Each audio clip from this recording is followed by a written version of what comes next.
मैं सर्व विद्यमान और निराकार सृष्टिकर्ता में विश्वास करती थी। मुझे लगता था कि वह मुझे सदा देख और सुन रहे हैं।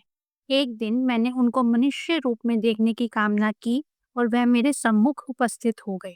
मुझे कमर से नीचे अत्यंत पीड़ा रहती थी। कोई औषधि काम नहीं कर रही थी। फिर मुझे गुरुजी के बारे में पता चला, जो सबके कष्ट दूर कर देते थे। मुझे संशय अवश्य था, किंतु उपचार की आशा लिए मैं उनके पास पहुंच गई। मेरे 7 वर्षीय पुत्र के टॉन्सिल में पस भरा रहता था और प्रति 15 दिन में उसे ज्वर आ जाता था। कभी कभी ज्वर 103 डिग्री तक भी पहुंच जाता था और रात्रि में कोई चिकित्सक भी नहीं मिलता था। मेरे पुत्र को एक एंटीबायोटिक औषधि छोड़कर कोई भी अन्य औषधि दे नहीं सकते थे, क्योंकि उसके शरीर पर उनके दुष्प्रभाव हो जाते थे। एरिथ्रोमाइसिन, जो ऐसे अवसरों पर रामबाण मानी जाती है, उसके भी दुष्परिणाम हो जाते थे। यह हर माह घटित होता था और हमारे लिए अति भयावह अनुभव होता था। उन दिनों 1996 में भक्त अपने कष्ट गुरु जी को व्यक्त कर सकते थे। मैंने उनको अपना कष्ट मेरा बेटा कहकर बताना आरंभ ही किया था कि उन्होंने कहा कि मैं पहले उन्हें अपना रोग बताऊं। साहस बटोरकर मैंने उन्हें अपने पैरों में हो रही पीड़ा के बारे में बताया और गुरुजी ने मात्र "खून नहीं होगा" कहा। उनके कथन के अनुसार उनमें पुनः कभी वेदना नहीं हुई। उनके बोलते ही वह पीड़ा समाप्त हो गई। फिर उन्होंने मेरे पुत्र के बारे में पूछा। मैंने उन्हें विस्तार से ना बताकर केवल इतना बताया कि उसके गले में सूजन है। उन्होंने उसे आशीर्वाद दिया और उसके गले में ओम का चिन्ह लटकाने और परिवार में चावल नहीं खाने के लिए कहा। मेरे मन में तुरंत विचार आया कि 7 वर्ष का बच्चा गले में स्वर्ण की जंजीर कैसे संभालेगा।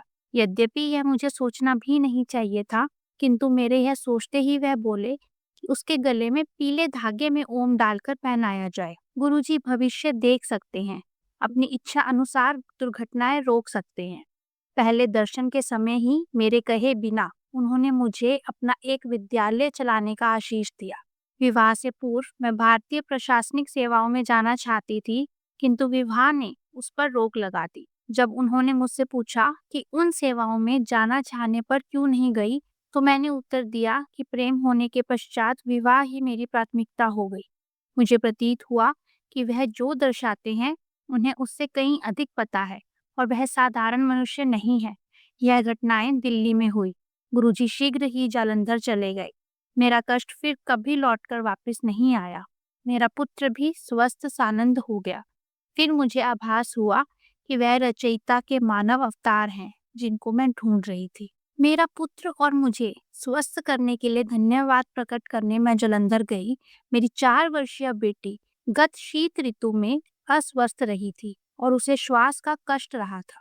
यह जानते हुए कि अस्थमा या श्वसन रोग इतना बुरा हो सकता है, मैं उसके बारे में चिंतित थी। मैं गुरुजी के साथ बरामदे में बैठी हुई थी और थोड़ी देर में वह उनके चरणों के निकट ही सो गई। क्योंकि मैं उनसे उसके कष्ट बोलने का साहस नहीं जुटा पा रही थी, मैंने उनसे मन ही मन में विनती की। मेरे मन में यह विचार आते ही उन्होंने अपना एक पैर उसकी नन्ही पीठ पर रख दिया। उनका उत्तर समझते हुए मेरे मन में आया कि अब कभी भी उसे तीव्र औषधियों की आवश्यकता नहीं पड़ेगी। उस दिन से मेरी बेटी को कोई श्वास संबंधित रोग नहीं हुआ। पुराने अनुयायियों ने मुझे बताया कि गुरुजी अपने हाथ में सचखंड यानी दिव्य प्रसाद प्रकट करते हैं। मुझे क्या पता था कि एक दिन वह मुझे भी प्रसाद देंगे। उन्होंने मुझे अपने पास बुलाया और अपना हाथ बढ़ाकर बोले, "लै।"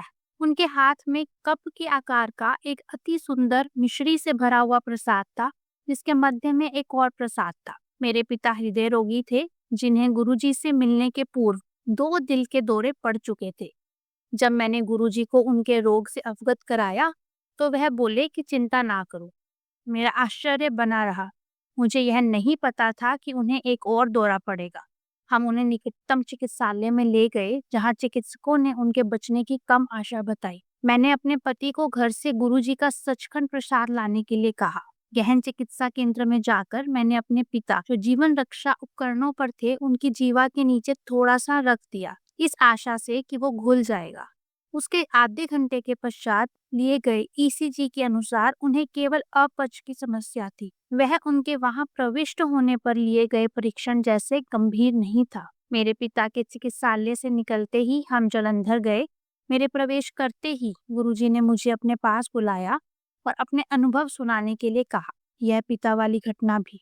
मेरा विश्वास है कि जब गुरुजी सत्संग सुनाने को कहते हैं तो सुनाने वाले, सुनने वाले और अब पढ़ने वाले सबको उनका आशीर्वाद मिलता है। मेरे पिता को लिम्फोमा यानी गांठों का कैंसर हो रहा था। मैं गुरुजी को बताने गई परंतु कह नहीं पाई। मैंने सुना था कि भक्तों के कष्टों को दूर करने के लिए वह कष्ट अपने ऊपर अंतरित कर लेते हैं। उस दिन वह कष्ट में लग रहे थे। मैं कुछ कहे बिना ही लौट आई। 1 सप्ताह के पश्चात गुरुजी ने कहा कि उन्होंने मेरे पिता को कैंसर से मुक्त कर दिया था।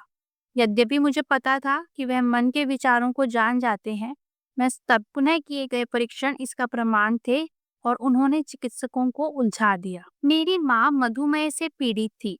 उनकी काया स्थूल थी और ना वह अपने भोजन का ना ही अपनी औषधियों का ध्यान रखती थी। एक दिन उनका रक्तचाप 200 तक पहुंच गया और उन्हें शैय्या पर पूर्ण विश्राम करने के लिए कहा गया। जब मैंने इसका उल्लेख गुरुजी से किया तो वह बोले कि मैं चिंता ना करूं और एक दिन वह दिखा देंगे कि वह कौन है। वर्ष बीत गए और स्वस्थ सानंद रही अपने नित्य के इंसुलिन लिए बिना ही। एक दिन गुरुजी ने कहा कि उन्होंने मेरी माँ की रक्षा की है।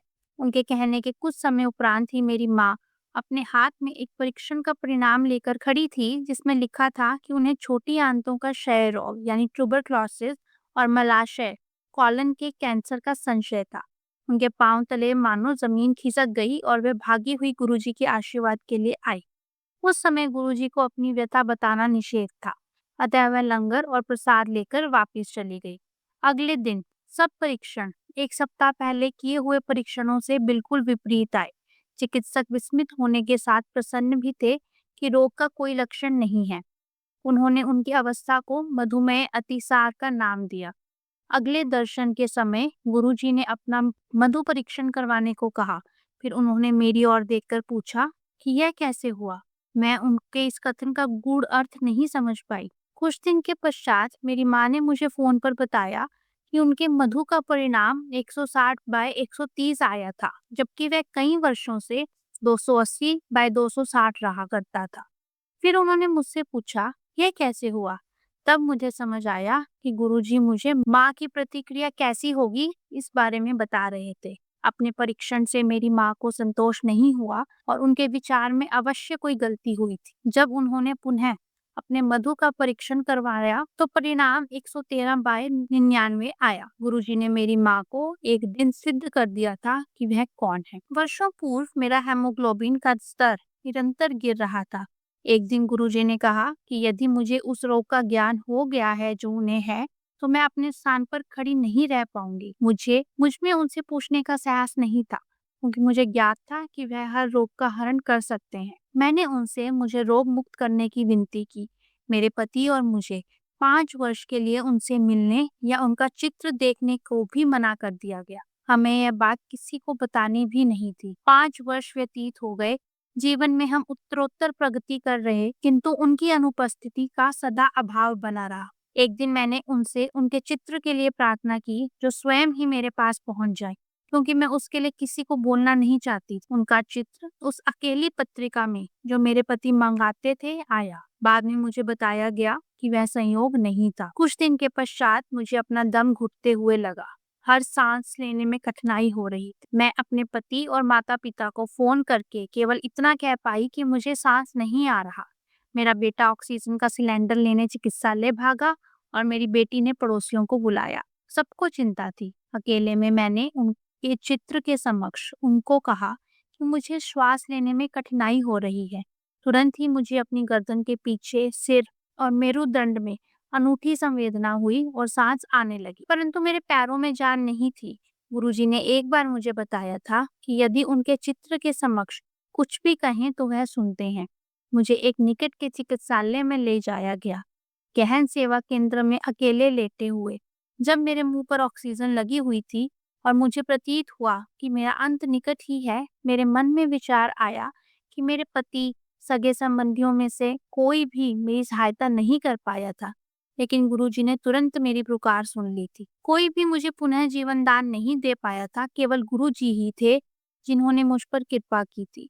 निश्चित रूप से वह ईश्वर के दूत हैं और मेरे लिए उसके अवतार हैं। अविश्वसनीय किंतु सत्य है, जब असंभव भी आपके सामने संभव हो जाए। इससे और भी अधिक आश्चर्यचकित करने वाली घटना तब हुई जब वर्षों पश्चात मैं उनके सम्मुख खड़ी हुई थी और उन्होंने वही शब्द जो मेरे मन में उस समय आए थे दोहराते हुए कहा कि उन्होंने मुझे नव जीवन प्रदान किया है और मैं सदा सुखी प्रसन्न रहूं। क्या यह चमत्कार नहीं कि हम 5 वर्ष तक मिले नहीं थे, किंतु उनको ज्ञात था कि उस दिन चिकित्सालय में अकेले लेटे हुए मेरे मन में क्या विचार आ रहे थे। एक बार उन्होंने कहा कि चिकित्सक अपना कार्य करते रहेंगे। गर्भाशयोच्छेदन हिस्टेरेक्टमी के पश्चात मेरा अस्थि घनत्व यानी बोन डेंसिटी कम हो गया। मेरे नितंब और जांग की अस्थियां यदा कदा मुझे कष्ट देती थी। मैंने कभी गुरुजी से इस विषय में चर्चा नहीं की।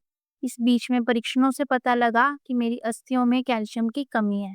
अचानक एक दिन गुरुजी ने मेरे पति और मुझे बच्चों सहित सिंगापुर यात्रा पर जाने के लिए कहा। वह मेरे से जाने का समय पूछते रहते थे। वहां पर पहुंचकर हमें उनकी एक अनुयायी से मिलना था और मुझे उनको अपने अनुभव सुनाने थे। यह करते ही मेरी वेदना समाप्त हो गई। दिल्ली पहुंचने पर गुरुजी ने घोषणा की कि मेरे कैल्शियम और हेमोग्लोबिन के स्तर बिल्कुल सही हैं।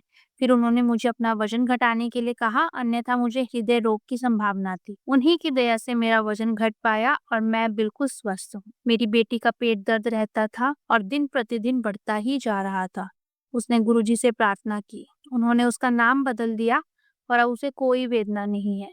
जब मैंने एक अन्य भक्त से इसका उल्लेख किया तो उसने बताया कि उसका नाम भी गुरुजी ने बदल दिया था, अन्यथा यह पीड़ा जीवन भर साथ रहती। यह कोई संयोग नहीं था। हमने कभी ऐसे गुरु नहीं देखे जो मानवता के लिए इतना करें और कभी उपदेश नहीं दे।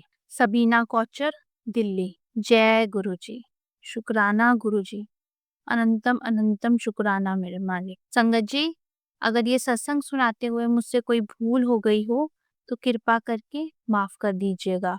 और अगर आप भी अपना सत्संग शेयर करना चाहें तो नीचे डिस्क्रिप्शन बॉक्स में दिए गए ईमेल एड्रेस पर अपना सत्संग शेयर कर सकते हैं। जय गुरुजी। शुक्राना गुरुजी।